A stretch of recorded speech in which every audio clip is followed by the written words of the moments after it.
Chapter 19. Aunt Zelda. "Good morning, everyone!" Aunt Zelda's cheery voice called out to the pile of quilts and their inhabitants by the fire. Boy 412 woke up in a panic, expecting to have to tumble out of his young army bed and line up outside in 30 seconds flat for roll call. He stared uncomprehendingly at Aunt Zelda, who looked nothing like his usual morning tormentor, the shaven-headed chief cadet, who took great pleasure in chucking buckets of icy water over anyone who didn't jump out of bed immediately. The last time that had happened to Boy 412, he had to sleep in a cold, wet bed for days before it dried out. Boy 412 leaped to his feet with a terrified look on his face, but relaxed a little when he noticed that Aunt Zelda did not actually have a bucket of icy water in her hand. Rather, she was carrying a tray laden with mugs of hot milk and a huge pile of hot buttered toast. "Now, young man," said Aunt Zelda, "there's no rush. Just snuggle yourself back down and drink this while it's still hot." She offered a mug of milk and the biggest slice of toast to Boy 412, who looked, she thought, like he could do with fattening up. Boy 412 sat back down, wrapped his quilt around him, and somewhat wearily drank the hot milk and ate his hot buttered toast. In between sips of milk and mouthfuls of toast, he glanced around him, his dark gray eyes wide with apprehension. Aunt Zelda settled herself down on an old chair beside the fire, and threw a few logs onto the embers. Soon the fire was blazing, and Aunt Zelda sat contentedly, warming her hands by the flames. Boy 412 glanced at Aunt Zelda whenever he thought she wouldn't notice. Of course she did notice, but she was used to looking after frightened and injured creatures, and she saw Boy 412 as no different from the assortment of marsh animals that she regularly nursed back to health. In fact, he particularly reminded her of a small and very frightened rabbit she had rescued from the clutches of a marsh lynx not long ago. The lynx had been taunting the rabbit for hours, nipping its ears and throwing it about, enjoying the rabbit's frozen terror before it would eventually decide to break its neck. When in an over-enthusiastic throw, the lynx had hurled the terrified animal into her path, Aunt Zelda had snatched the rabbit up, stuffed it into the large bag she always took out with her, and gone straight home, leaving the lynx wandering around for hours searching for its lost prey. That rabbit had spent days sitting by the fire looking at her in just the same way that Boy 412 was now. Aunt Zelda reflected as she busied herself with the fire, careful not to frighten Boy 412 by looking at him for very long. The rabbit had recovered, and she was sure Boy 412 would too. Boy 412's sidelong glances took in Aunt Zelda's frizzy gray hair, rosy cheeks, comfortable smile, and friendly witch's brilliant blue eyes. He needed quite a few glances to take in her large patchwork dress, which made it hard to tell exactly what shape she might be, especially when she was sitting down. It gave Boy 412 the impression that Aunt Zelda had walked into a large patchwork tent, and had just that very moment poked her head out of the top to see what was going on. Briefly, a smile flickered at the corner of his mouth at the thought. Aunt Zelda noticed the hint of a smile and was pleased. She had never in her life seen such a pinched and frightened-looking child, and it upset her to think about what she could have made Boy 412 become that way. She had heard talk about the young army in her occasional visits to the port, but she had never really believed all the terrible stories she had heard. Surely no one could treat children in such a way. But now she began to wonder whether there was more truth in them than she had realized. Aunt Zelda smiled at Boy 412. Then, with a comfortable groan, she heaved herself out of the chair and pottered off to fetch some more hot milk. While she was gone, Nico and Jenna woke up. Boy 412 stared at them and moved away a little, remembering only too well Jenna's arm lock of the night before. But Jenna just smiled sleepily at him and said, "Did you sleep well?" Boy 412 nodded and stared at his almost empty mug of milk. Nico sat up, grunted a hello in Jenna and Boy 412's direction, grabbed a slice of toast, and was surprised to find how hungry he was. Aunt Zelda arrived back at the fireside carrying a jug of hot milk. "Nico!" Aunt Zelda smiled. "Well, you've changed a bit since I last saw you, that's for sure. You were just a little baby then. Those were the days when I used to visit your ma and pa in the Ramblings. Happy days." Aunt Zelda sighed and passed Nico his hot milk. "And our Jenna." Aunt Zelda smiled a broad smile at her. "I always wanted to come and see you, but things became very difficult after a while. But Silas has been making up for lost time and telling me all about you." Jenna smiled a little shyly, glad that Aunt Zelda had said "our." She took the mug of hot milk that Aunt Zelda offered her and sat sleepily looking at the fire. A contented silence fell for a while, broken only by the sound of Silas and Maxie still snoring upstairs, and toast being munched downstairs. Jenna, who was leaning against the wall by the fire, thought she could hear a faint sound of meowing from inside the wall, but as that was obviously impossible, she decided it must be coming from outside, and ignored it. But the meowing continued. It became steadily louder, and thought Jenna crosser. She put her ear to the wall and heard the distinctive sounds of an angry cat. "There's a cat in the wall," said Jenna. "Go on," said Nico. "I don't know that one." "It's not a joke. There is a cat in the wall. I can hear it." Aunt Zelda jumped up. "Oh my! I completely forgot about Bert. Jenna, love, could you just open Bert's door for her, please?" Jenna looked confused. Aunt Zelda pointed to a small wooden door set into the bottom of the wall beside Jenna. Jenna tugged at the little door. It flew open, and out waddled an angry duck. "I'm so sorry, Bert, darling," apologized Aunt Zelda. "Have you been waiting for ages?" Bert waddled unsteadily over to the heap of quilts and sat herself down by the fire. The duck was cross. It very deliberately turned her back on Aunt Zelda and ruffled its feathers. Aunt Zelda leaned over and stroked her. "Let me introduce you to my cat, Bert," she said. 3 pairs of bewildered eyes stared at Aunt Zelda. Nico inhaled his milk and started choking. Boy 412 looked disappointed. He was just starting to like Aunt Zelda, and now it turned out she was as mad as the rest of them. "But Bert's a duck," said Jenna. She was thinking that someone had to say it, and they had better say it straight away before they all got into the "let's pretend the duck's a cat to humor Aunt Zelda" thing.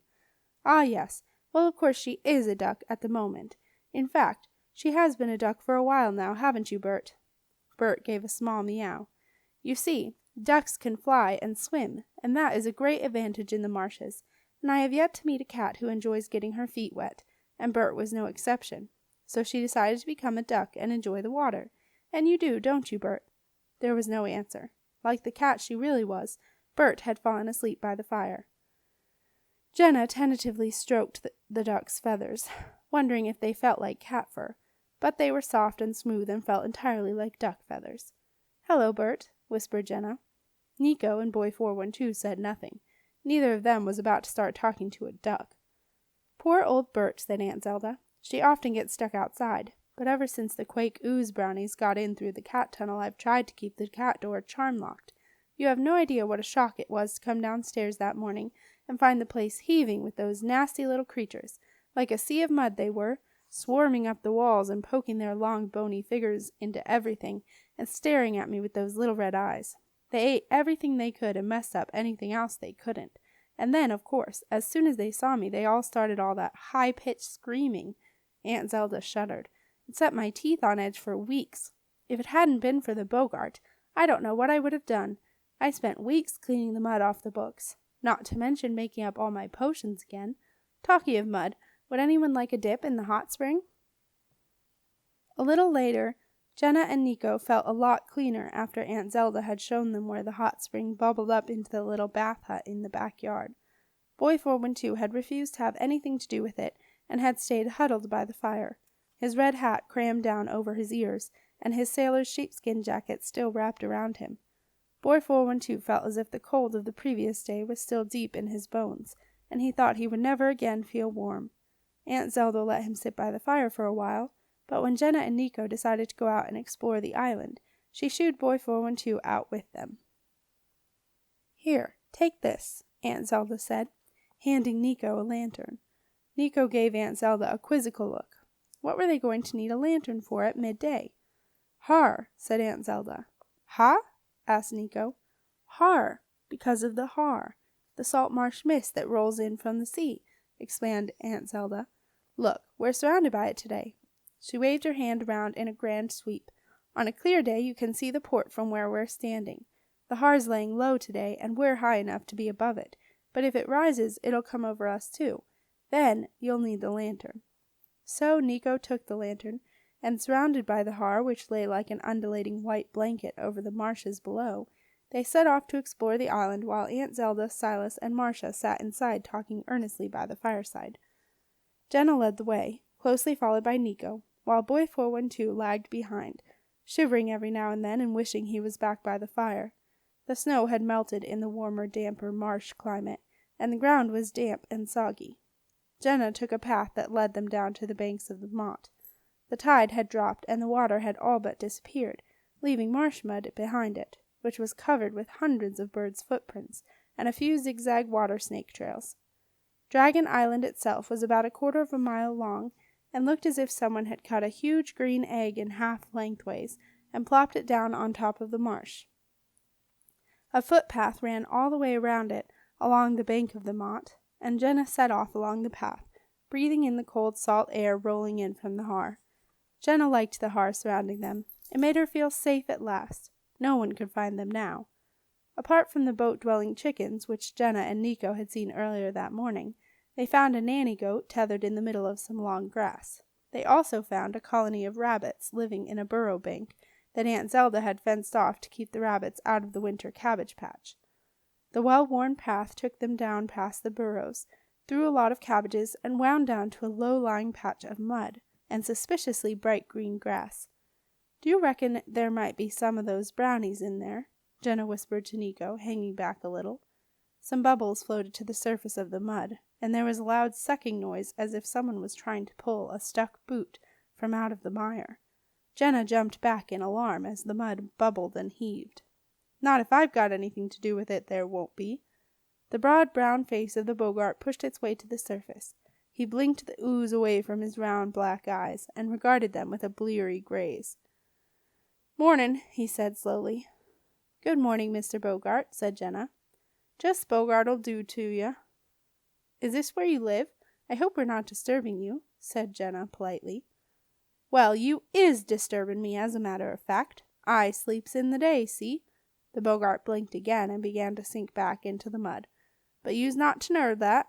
Just don't mention them brownies as it wakes me up, see? Just hearing the name gets me all wide awake." "I'm sorry," said Jenna.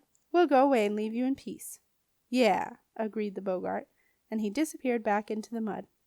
Jenna, Nico, and Boy 412 tiptoed back up the path. "He was cross, wasn't he?" said Jenna. "No," said Nico. "I reckon he's always like that. He's okay." "I hope so," said Jenna. They carried on walking round the island until they reached the blunt end of the green egg.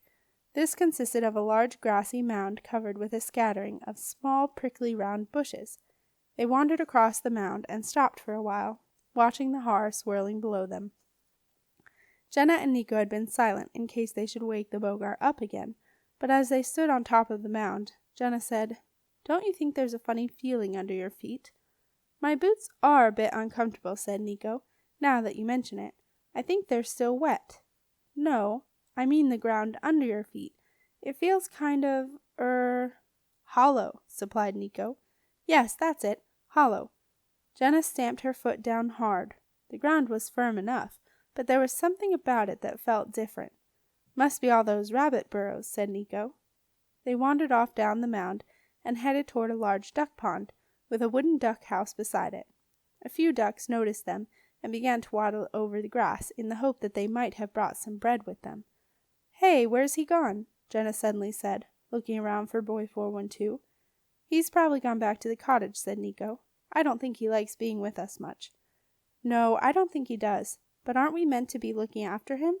I mean, he might have fallen into the Boggart patch, or the ditch, or a brownie might have got him." "Shh! You'll wake the Boggart up again." "Well, a brownie might have got him. We ought to try and find him." "I suppose," said Nico doubtfully, "that Aunt Zelda will be upset if we lose him." "Well, I will too," said Jenna. "You don't like him, do you?" asked Nico. "Not after the little twerp almost got us killed." "He didn't mean to," said Jenna. "I can see that now. He was as scared as we were.